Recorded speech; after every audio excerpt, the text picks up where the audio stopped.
CO everyone, welcome back to the channel. Cherokee Charles here. We're going to continue our discussion on the markets. Last time in the last video we talked about the real estate market. Today we're going to talk about the currency market. In particular, we're going to talk about the reserve currency. Now currently, right now, the US dollar is the reserve currency of the world and has been for quite some time. But it hasn't always been that way. And I want you to stay with me throughout this video because we're going to talk about all of the reserve currencies that have existed, how they came to be, how long they lasted, and why they failed. We're going to go back to the 1400s. We could go back even further than that to the Roman times, but we'll start with the 1400s. Now, I know a lot of people say, look, Cherokee Charles, how do you know what's going to happen in the future? And my answer has always been, because it's already happened. It's happened in the past. It's happened many times before. The only thing that occurs now is that it continues to happen. It's just dressed up a little bit differently. So that's how I know. That's how I know what's going to happen in the future. So let's go back and we'll go over the past 6 world reserve currencies. So starting in 1450, the reserve currency was owned by Portugal. And after Portugal, it was Spain.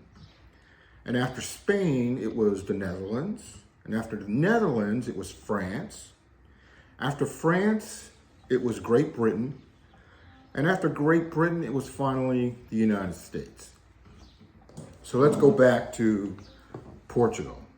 Now, Portugal, their reserve currency came to be because of war. Their reserve currency lasted from 1450 to 1530. And after Portugal's reserve currency failed, Spain's currency became the world currency. And that lasted from 1530 to 1640. After Spain, the Netherlands, their currency became the world reserve currency. And that lasted from 1640 to 1720. After the Netherlands, it was France. France had the world reserve currency, and their currency lasted from 1720 to 1815. After France, it was Great Britain. Their currency lasted from 1815 to 1920. After Great Britain came the United States. After the First World War ended, the United States US dollar became the world reserve currency of the world. Now, here's the thing. After you hear this information, you're going to fully and have a better understanding of world currencies, world reserve currencies, and what we're doing today. Now, the first question that comes to mind is, okay, so these currencies lasted quite a while. What happened? What happened to make them fail?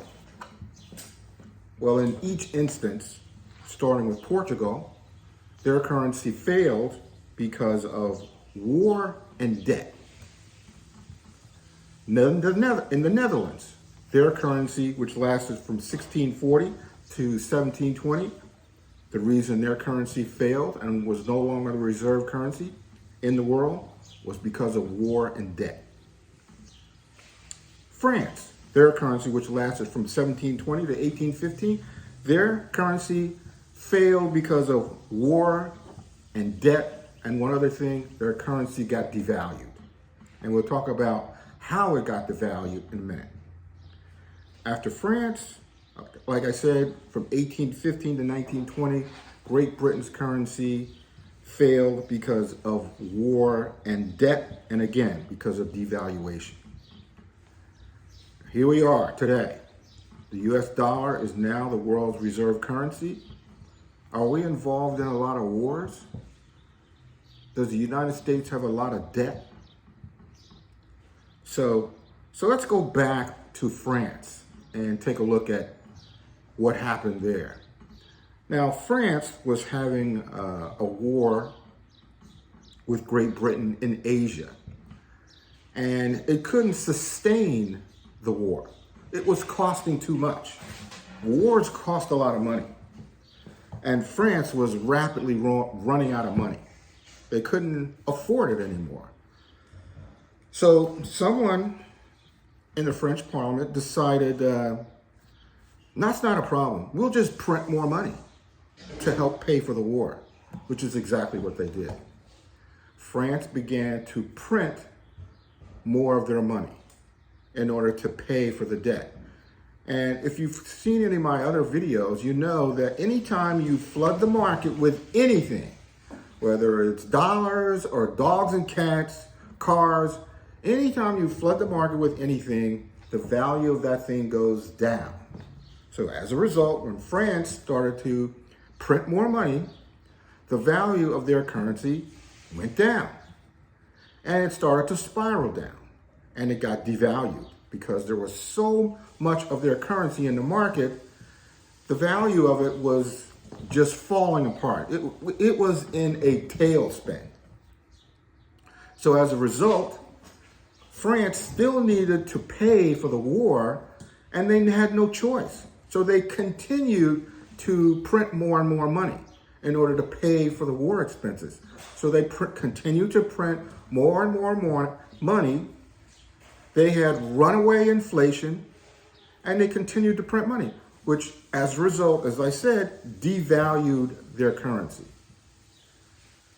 Now, when the war with Great Britain ended, Great Britain had won the war. And Great Britain, as a result of that, became the reserve currency. Now, Great Britain's currency lasted for quite a while, a little over 100 years, and they hit the same problem. Great Britain was a world power. Their reach was worldwide. They had conquered a lot of nations.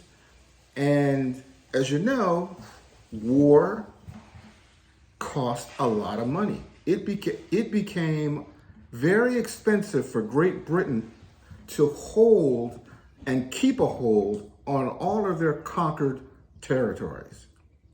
And as a result of that, their currency began to devalue as well.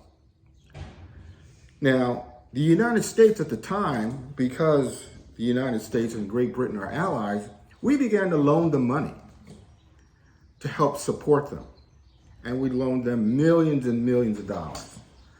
And it helped to prop up their currency. But it was false. Their currency wasn't exactly as valuable as it seemed. What was happening was that Great Britain was just borrowing a lot of money to help prop up their currency.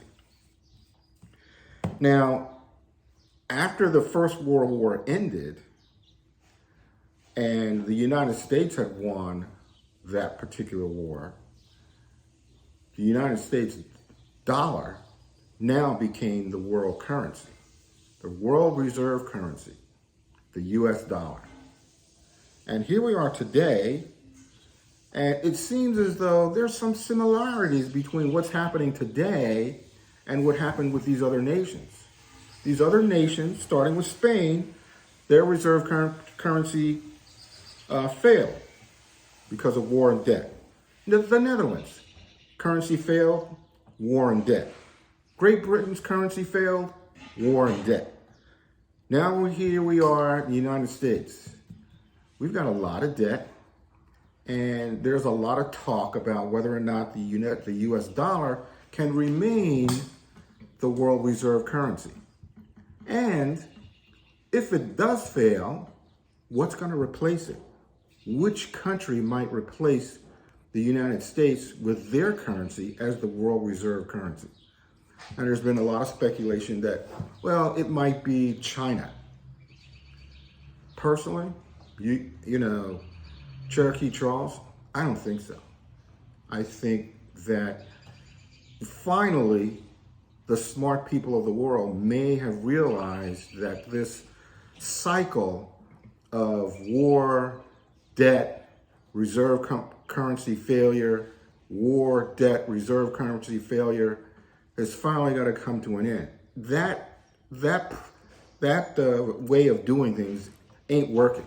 Hasn't worked in hundreds of years. So what's going to work? What's going to be the next currency? What's going to be the next reserve currency?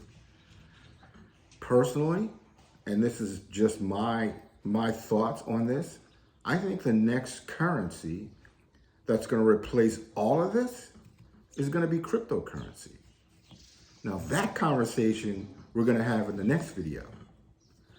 Come back, please subscribe, comment, and I'll see you in the next one.